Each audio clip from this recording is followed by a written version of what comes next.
So yeah, this is a topic that's been near and dear to my heart for a little while. I've spent a lot of time reading and thinking about and learning from others and experimenting in this area. So I thought I'd just kind of share some of the things that I've learned and some of the things that I try to do. Um, so first, just speaking of efficiency, I define it as valued per unit time. And so given that definition, I think it's something that all of us want, because all of us are looking to create and to provide value, and we want to do that, with at least the least amount of time as possible. So if what we're going after is to increase our efficiency, we have two variables to work with. We can increase the value we provide, and we can decrease the time in which we provide it. So first, let's talk about value. There is a principle that we need to work with, and that's at every moment, provide the most value possible. And to abide by that principle, there is a necessary skill, and that is being able to set and keep priorities. So first, if we want to set priorities, sometimes that's obvious when we have a list of tasks, which ones are highest priority and which ones are lower priority.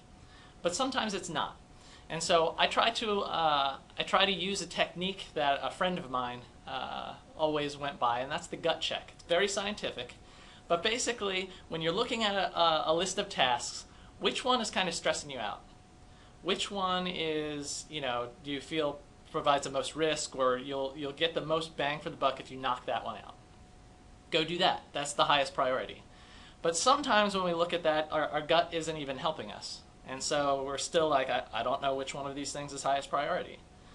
At times like that, I think it's important to go get another opinion. That might be somebody on your team. It might be a superior if you have one. It might just be a peer. But just getting another opinion never hurts. Say like, hey, I've got these 3 things on my plate. Which one of these do you think is most highest priority? If after talking to a person about it, it's still unclear, just pick one. Because you're at a point where obviously all of the tasks that you have are important. They're important enough that it's hard for you to pick which one's more important than the other. It doesn't matter anymore. Just pick one and get to work. You don't want to languish at this phase because you're not yet providing value when you're setting priorities. You're not doing that until you're actually working on the task. Okay, so another thing I want to talk about with priorities is the law of diminishing returns. Now, if you're not familiar with that phrase, you're certainly familiar with the concept. It's often taught in economics classes with the cheeseburger principle. And so imagine that you're starving and somebody gives you a cheeseburger and you eat it and you're like, man, that was amazing. That was exactly what I needed. And then they turn around and say, well, here's another cheeseburger. And you say, oh, well, thank you. And you eat that cheeseburger and you're like, oh, that was good. And they give you another cheeseburger and you eat that one and you're like, oh, okay, all right, wow, that tasted good too. And then they give you a 4th one and you're like, you know what, I don't want another cheeseburger. And that is the principle of diminishing returns. So you've got 4 identical cheeseburgers, and the first one, when you're starving, provides a lot of value to you.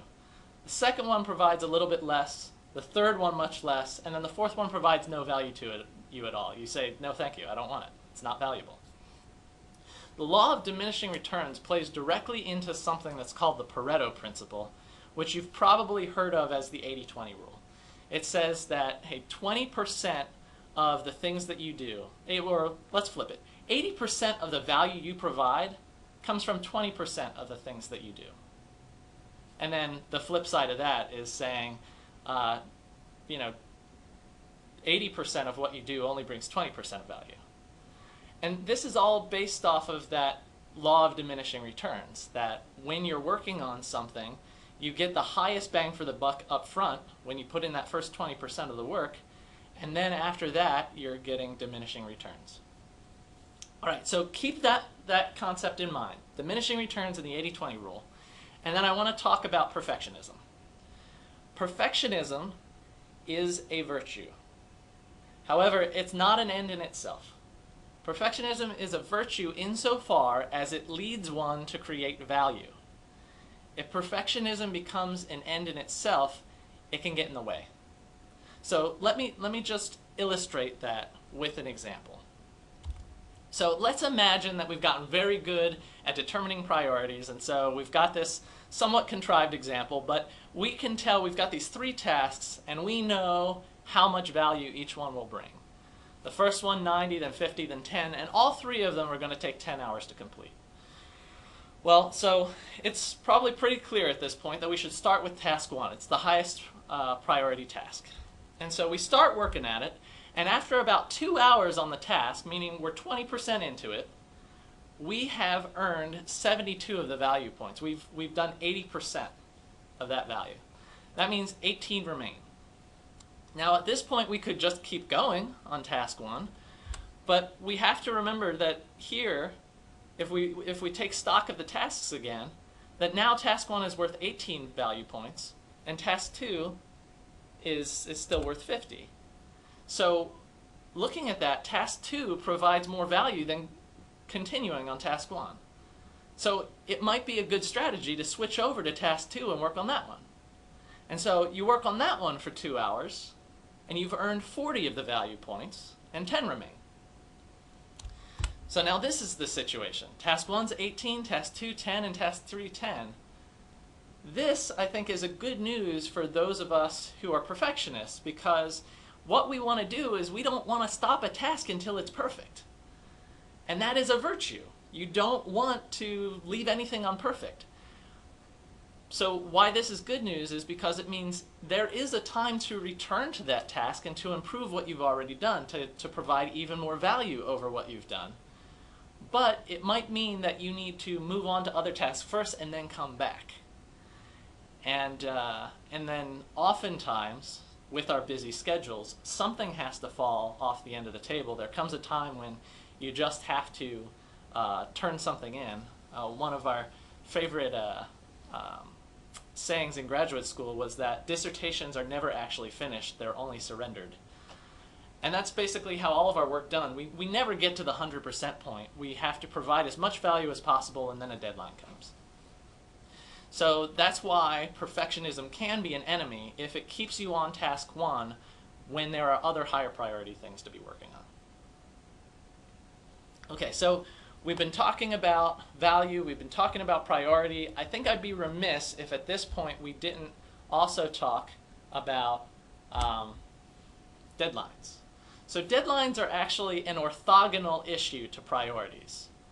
So if a priority is how important a thing is, how much value it will bring, and a deadline is when does it need to be done, otherwise it's worthless. So here are a couple of principles. One is, sometimes it makes sense to postpone a higher priority task so you can get a lower priority one in before the deadline. If I have 2 tasks, 1 and 2, 1 is higher priority, but 2 is due today, if I do 2 today, get it done, and then I do 1 tomorrow, then by the end of tomorrow I have gotten the value of both 1 and 2. If I choose a greedy algorithm and I just say, hey, at every moment I'm just going to choose the highest priority task, then I would do 1 today, and then tomorrow I would find that I've got nothing to do because 2 is already past its deadline. It no longer provides any value. And so at the end of tomorrow, I'm short the value of 2. So that's one thing, but we do need to beware of letting lower priority tasks sneak in and starve our higher priority ones. There is an endless supply of low priority tasks that have deadlines. And if we're always just responding to things because they have deadlines, we will forget to attend to the high priority tasks. This was how Randy Pausch put it on his seminar on time management. He had a good sense of humor. He was talking about, if you remember who Randy Pausch was, the guy who did the last lecture, he was dying of pancreatic cancer.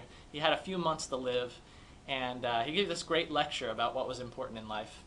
And then he gave another lecture on time management. And he said, hey, if time is important to anybody, it should be me, right?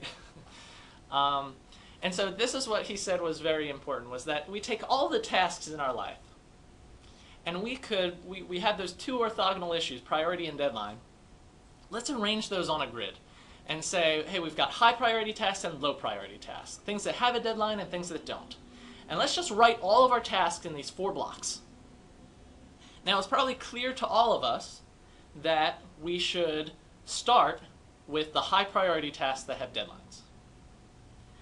But here's where he says most of us go wrong. We see the deadlines on the low priority tasks, and it makes us hop up and we say, oh, I got to work on that next. He says that's not the right thing to do. There are high priority things that you need to be doing, and you can't let those low priority things get in your way. So the place you should go second is the high priority things that don't have a deadline. The things that are really important to you, but if somebody said, when do you have to have that done by? You'd be like, oh, I don't know. Things like spending time with your spouse and your children, and just a whole number of things that don't have deadlines. And so that's the order that he recommended. Okay, so now we've talked about setting priorities. We've talked about diminishing returns. We've talked about how deadlines work into that. And so I'm going to revise what I said in the beginning. I said the necessary skill was setting and keeping priorities, but it's really setting and reviewing and keeping to priorities. All right, so we said efficiency is value per unit time. We've talked about value. Let's switch over and talk about time for a little while. So Fred Brooks, the author of The Mythical Man Month, maybe some of you guys have read that or know who he is. He had a quote that I loved. He said, with reference to time, the best way to know where it goes is to see where it went. And Fred Brooks, so I mean, he was the chief architect for the IBM 360 back in the early 1960s. Not a lot of things are automated. Nobody has personal computers at this point. So in his office, he actually rigged up a number of little clocks that had buttons where they were timers, basically. You'd hit a button on them and it would start counting time, and then you'd hit the button again and it would stop. And he had them all rigged up with different titles underneath them. It was time spent mentoring students. It was time working on personal research, writing grants, and just the major categories in his day. And then it was all rigged up mechanically so that when he would hit one to start it, it shut all the other ones off. And so that's just how he worked every single day, was he hit the buttons, and then at the end of the day he could see how much time he spent on each thing. And that was just to help him, understand, like, hey, am I putting the time where I need to? So my recommendation would be for all of us to do the exact same thing, maybe without the clock rig. I did this several years ago, and I was actually really surprised by the results. What I did is I just took a piece of paper and I divided it out by like a grid every 15 minutes. And then I set an alarm on my watch to go off every 15 minutes. And at the end of 15 minutes, I just had to record what I had spent the last 15 minutes doing. And at the end of the week, I was actually really surprised. There were things that I spent a lot of time on that if somebody said, hey, is this an important thing in your life? If they said, like, hey, of all of the things that you value, how much do you value? Do you really value, like, being on Facebook? I would have been like, no, absolutely not. But then when I went back and looked and saw how much of my personal time at home I was actually spending on Facebook, it would suck me in and I'd spend 45 minutes on it when I was like, man, I didn't want to do that. So anyway, track your time for a week. See where it's going. I think you'd probably be surprised by at least one thing that you find. Okay, so tracking time, and then let's talk about some helpful techniques. The first one I want to talk about is batching. The idea behind batching is if you have a repetitive task that you're doing again and again and again, instead of doing it every time it comes up, actually when it comes in that you have to do this, you kind of set it aside for a second and you say, you know what, I'm going to wait until I have many of those things that I need to deal with, and then I'm going to deal with them all in one batch. This is a really good technique to avoid the repeated spin-up overhead for certain tasks. So if there's a task where you're like, in order to do that task, I've got to do this to spin up, then I do the task, then I do this to spin down. That is a great candidate for batching. And so an example from my own life was that every morning I eat scrambled eggs for breakfast. And so I'd wake up and I'd take the eggs out of the refrigerator, I would crack them, scramble them, put them in the pan, cook the eggs, eat the eggs, and then wash the pan. So I had spin up cost, which was the cost of getting the eggs out, cracking them, scrambling them, and like getting the trash can over so I could throw the eggs in them, and then cooking them. Then I ate them. That was the actual task that I was after, was eating eggs. And then I had spin down time of now I had to wash the pan, which was hand wash and everything. And at some point I was like, you know what? This is crazy.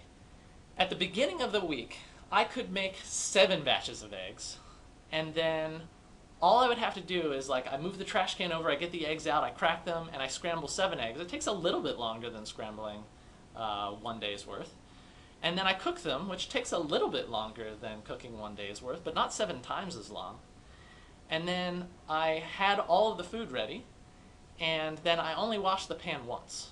So by batching the making of my scrambled eggs, I calculated that I was able to save over an hour a week in that spin up and spin down time. Okay, so that's technique 1, is batching. Technique 2 is the exact opposite. Don't let things pile up. All right, so imagine this is like when tasks come in, you say, hey, I'm going to address this now or very soon so that it doesn't pile up. So though it's the exact opposite technique, it has its time and place as well. And that's when swap space is critical. So just staying in my kitchen with my example, I've found that batching does not work very well for cleaning dishes. And the reason is, if you let the dishes pile up, then you spend a lot of time shifting dishes around as you're trying to wash them. Then the hand wash ones, I spent a lot of time trying to balance them on the drying rack. That didn't work. Though there might be some small spin up overhead of washing dishes, it's not very large, and it's more than taken up by this swap space issue that I had. And so here are 2 opposite techniques, both of which have their place. And in a lot of places in our lives, we can say, hey, would this be a candidate for batching? Would this be a candidate for not letting things pile up? Or neither. And so I make this point, which is that efficiency is often about balancing things in tension. We've already seen this before, because we were talking about highest priority tasks and always wanting to do the highest priority tasks. But then there's this issue of deadlines. And so it's like, oh, all right, well, there's deadlines. So really, sometimes I do a lower priority task because of the deadline. But I don't want to let the deadlines, take over so that I'm not doing my high priority task. So again, a tension between 2 things. All right, so we've talked about helpful techniques. I want to talk next about distractions. I can say, and I can pretty much guarantee without knowing anything about your situation, that distractions are killing your productivity. And so these statistics that I'm pulling out came from like a meta study done by CubeSmart. I wouldn't recommend necessarily reading the meta study. I wouldn't even necessarily say that their numbers are exactly right. But from my own experience, and probably from yours, you could say that there is definitely truth to this. They claim that the average worker is interrupted 73 times a day. And that also it takes approximately 20 minutes to get back to the level of concentration we had after working for 20 straight minutes. Like I said, I've heard different numbers. I've heard the 7-minute rule, whatnot. But that's not as important as recognizing that distractions are a problem. And we need to do something about that. So what do we do something about that? I think it's a 2-step process. The first step is recognizing what they are. So just doing some good introspection and recognizing what things get you off track. Some examples are email, office distractions like social interaction, or that sound that the water cooler always makes, always kind of pulls you out of your mental zone. And then also mental distractions, like that moment that you're like, oh, right, I have to remember to pick up the dog from the doggy spa or something. All of these things are stopping you dead in your tracks of the thing that you're actually trying to be productive at. And so you see there, I say, mental distractions, get them out of your head as quickly as possible. You want to offload those. And we'll talk a little bit more about that. But step 1 in distractions is knowing what they are. And then the second thing is then minimizing them. All right, so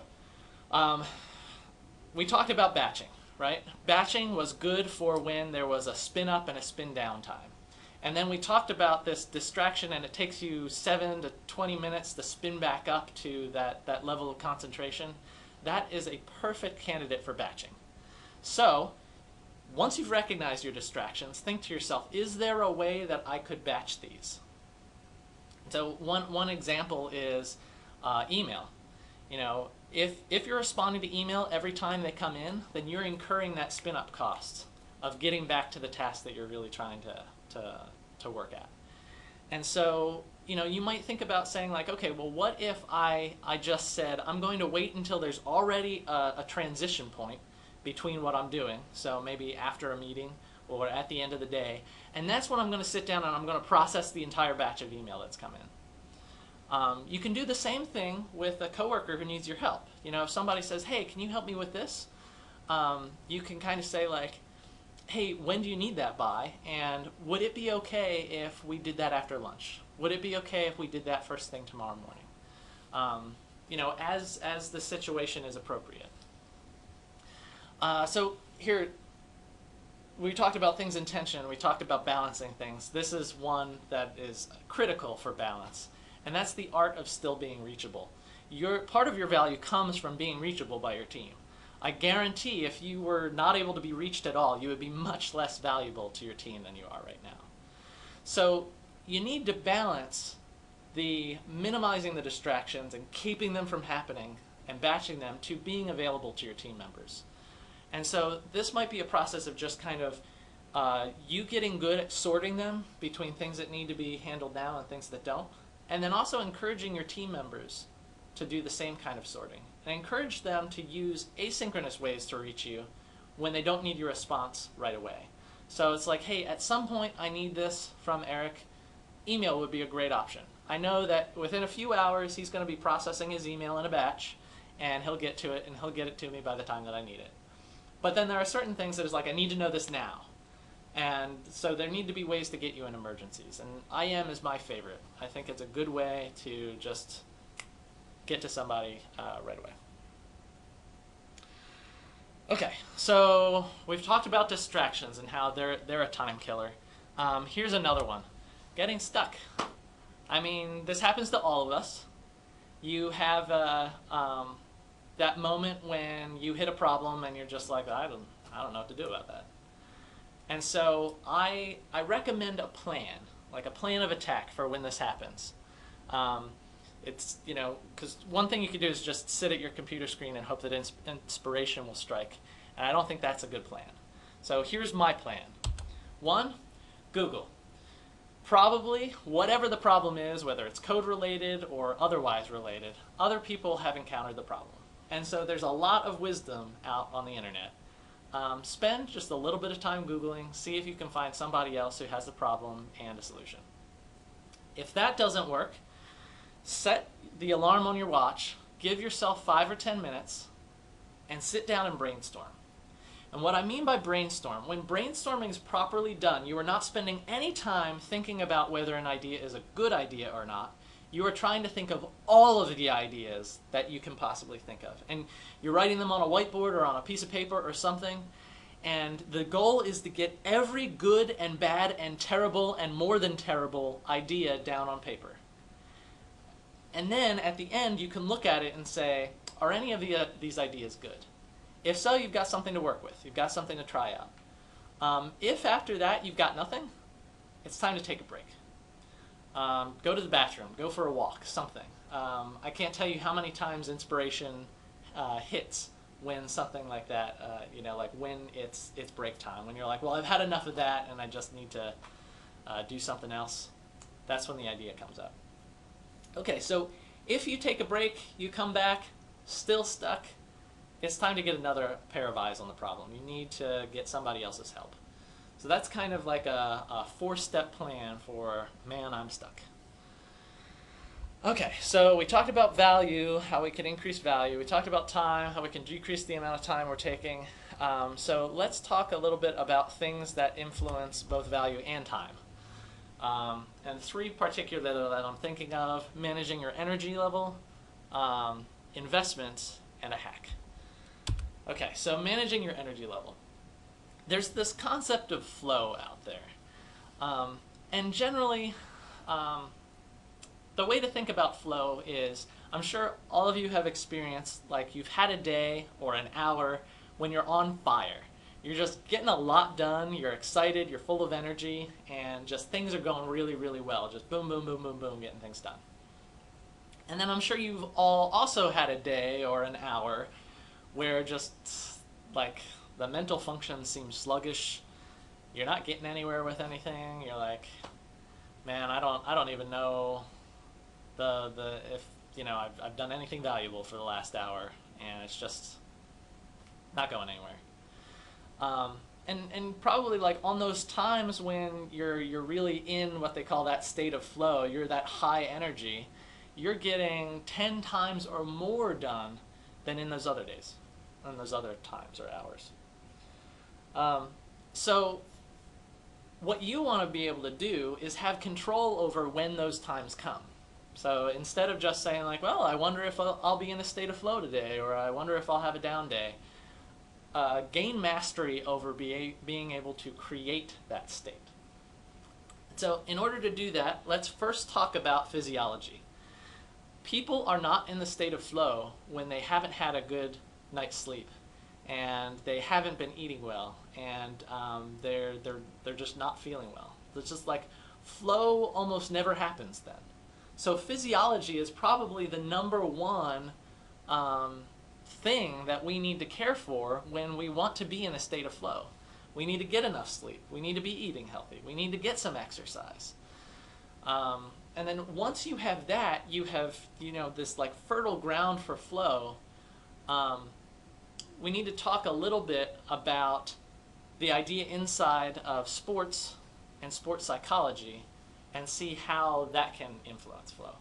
So you might have heard of interval training. Interval training is something that, like, if somebody wants to increase their cardiovascular health, one way you could do is you could jog. And a lot of people do that, and a lot of people get healthy jogging. But if you want to be a performance athlete, like really good at what you do, the way they train is interval training. Instead of jogging for a half hour, they sprint for 30 seconds, and then they walk. And then they sprint for another 30 seconds, and then they walk, and then they sprint and they walk, and they sprint and they walk. So those are the intervals. It's between, giving it all you've got, and then at the end of that, when you're at like 20 seconds and you're like, I don't think I can do this anymore, it's okay, because there's a break coming. There's a rest coming. And that's interval training.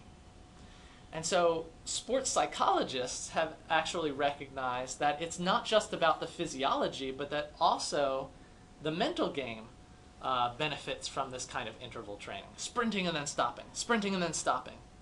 And what happens over time is that the people who train in this way are able to sprint longer and take shorter rests. Sprint longer and then shorter rest.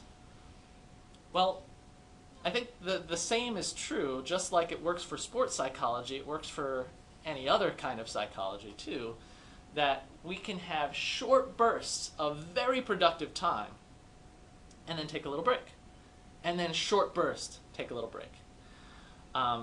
There's actually a philosophy, what you want to call it, called Pomodoro. And Brendan, if you're on the phone, I want to thank you for reminding me of Pomodoro. Basically, these people, Pomodoro means tomato in Italian. I have no idea how they got the name. But if you go on their website, you can even buy a little tomato timer from them. And what they recommend is you set an alarm for 25 minutes. And you sit down and you work like a madman or woman for 25 straight minutes. And then you take a break for 5 minutes. And so that might actually be like you take a complete mental break, whatever. And so you say like, hey, I need to get this feature implemented in 25 minutes. I gotta go, go, go, go, go. And then at the end of that, I'm going to process my email. Like, it's not going to really take my brain power too much. I'm just going to read my email. And then you go back again and you're like, what am I going to get done in this next 25 minutes? So Pomodoro recommends this interval training style. But of course, so they're about the 25 and 5 breakdown. But I like the running style where they say, hey, the goal is over time, we can sprint longer and take shorter breaks. And so, do what makes sense for you. You probably know, like, if at the 25-minute mark you're still full of energy and you're like, no, I want to keep going, you could do it for 40 minutes. And then it might just be a minute break that you need. You're like, I just need to get up, get a cup of water, and come back. And then I'm ready to go again for another 40 minutes. So that's what I call the art of strategic breaks, in order to allow yourself to sprint as long as possible during the day. Okay, so we talked about managing energy. The next thing on the list was investments. Okay, I define an investment as taking something you have and using it so that you end up with more of what you had. So normally we think about money, and you invest money, and you say, okay, here's my $10, I'm investing this, and hopefully later I'll come back and there's more money. Well, we can do the same thing with time. We can say, hey, like, time is important to me, I want to have more time. So what I'm going to do is I'm going to use some time right now so that I have more of it in the future. And there are 3 things I'd recommend for that. One is learning. I think that's a great time investment. And whenever learning, it's always great to start with what you know you don't know. When it's like, man, I'm working on this project, I've got this big unknown, I need to learn the best practices in that area so that I'm going to be efficient at knocking that part out. Okay. But all of us have this vast amount of knowledge that we don't know. So, you might say, like, hey, I'm working in AR, I'm working in, like, whatever it is that you're working on. And you can say, like, I know what I'm doing. And lots of people know what they're doing. But what they don't know is that last week, somebody released a new piece of software or a new plugin to the software that you're using, which actually makes it take 1/10 of the time to do what you're doing. So you keep plugging along doing what you're doing, and you don't know that there's that other thing out there. So this one's harder, but it requires you to kind of be plugged in different areas so that you can learn things that you don't know. And so depending on what you're working on. So like for web technology, Hacker News is a great place to just kind of scan the top 20 headlines and see if there's anything that would be helpful to you. It takes 10 seconds to do that. Well, maybe 30. It takes 30 seconds to do that. And then you might come across that piece of gold that's like, oh, there's a new package. And then a really good way is just by your network, like the people that you know. If there are people who are really good at this, about discovering new things, keep in touch with them and just be like, hey, what are you doing now? Yes, so learning. The next one is, just straight time investments. And oftentimes those come in the form of something like batching. So you might say like, it's a time investment for me at the beginning of the week to spend the extra time to make all of those scrambled eggs.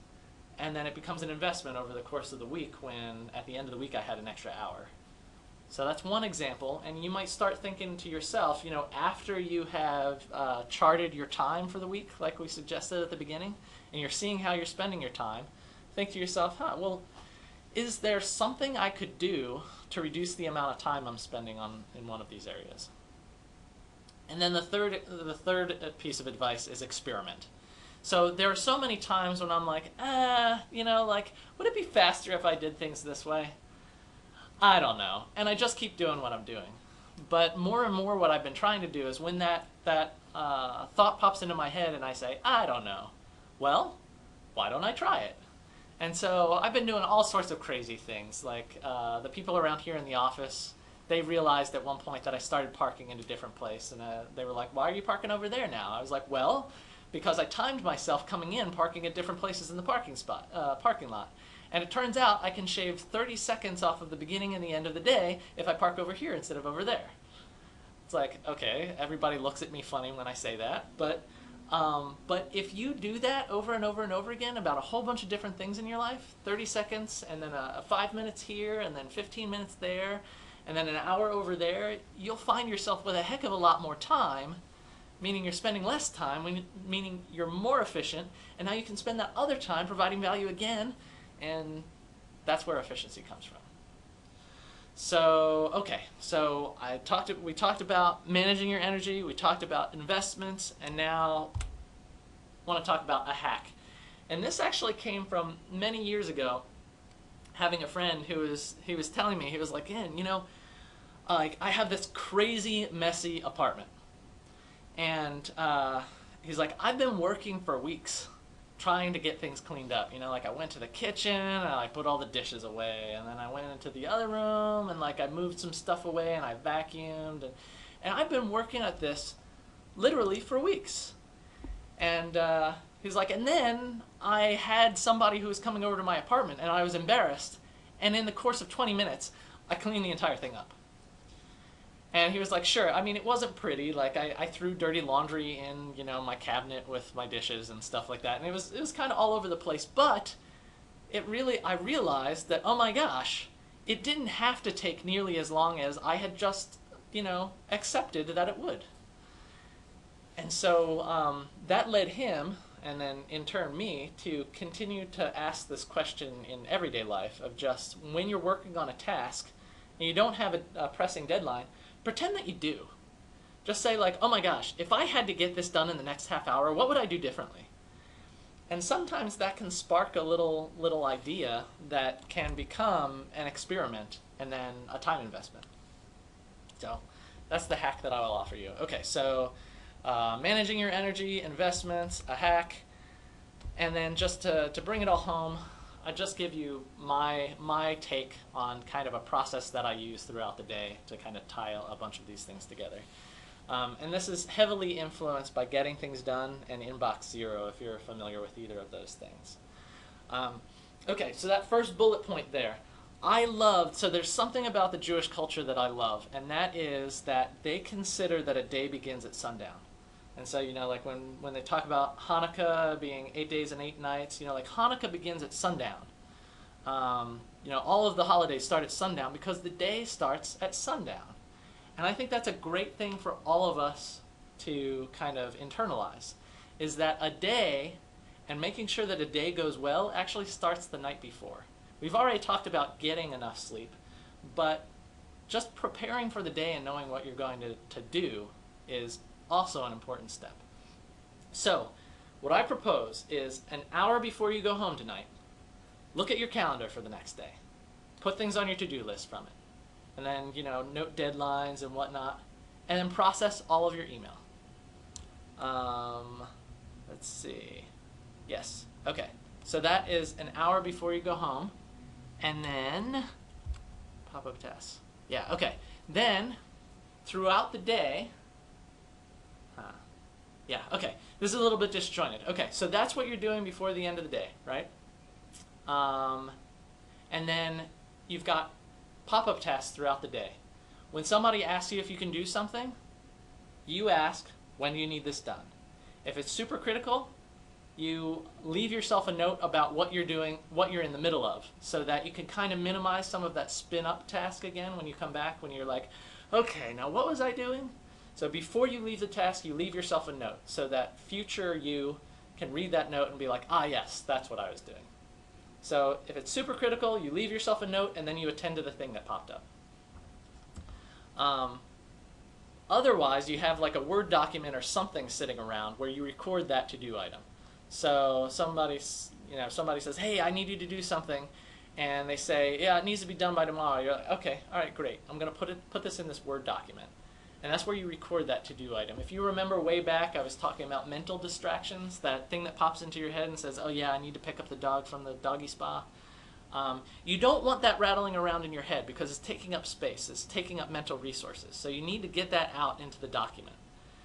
And then at that point, don't worry about prioritizing. You're just trying to get it out of your head. You're going to come back to it later. All right, so that's how you deal with pop-up tasks. So the first thing, you're beginning the day right. We said, yes, the day starts the night before. An hour before you leave, look at your calendar, process your email, and then you're going to look at that list of tasks you compiled. And then from those three things, so you looked at your calendar, your email, and your list of tasks, you're going to create a prioritized to-do list for the next day. That way, when you show up the next morning, first thing I do is I scan my email for important things that came in while I was gone. then I look at that to-do list and I hit the ground running. So that is my process. All right, now I promised that we were specifically going to talk about email, and so this is what comes from inbox 0. The idea here is that you don't want to waste time on email. Email can be a big time waster. I don't like wasting time. So look at each email once, and then in priority order, do each of these next bullet points. Number 1, if you can ignore it, do. If you can reply with it and be done, reply. Try to keep your replies as short as possible. No need to write a dissertation in response. Only write what needs to convey your information. And then 3, if this creates a to-do list for you, a to-do item, and you can get it done in less than 5 minutes, do it right then. If it presents a to-do that will take more than 5 minutes, you put it on that prioritized to-do list. Sorry, actually, I don't like the word prioritize there. I would have taken that out. No, I'm going to take that back again. Yes, you're prioritizing at this point because you're processing your email. So it's going to take longer than 5 minutes, and you're going to put it on your prioritized to-do list. And because this is an email coming in, if appropriate, you might want to reply to that person and say, hey, I got your email. I'm going to look at that tomorrow. So you don't leave that person hanging being like, I don't know if they saw my email or not. You reply, but you don't address it immediately. And then when you're done, archive all your emails so they're no longer sitting there in your inbox. Because similarly to that mental clutter that can come up when you have a whole bunch of things in your mind and you're not getting them out of your mind, they're distracting you. If you're using your inbox as a to-do list, that can happen as well. Okay, so that is process and email. I think that's all I have to say then. So now it's your turn. I'd really like, let's see, how are we doing on time? We got about 10 minutes. So I would love for people to share questions, struggles, ideas, anything.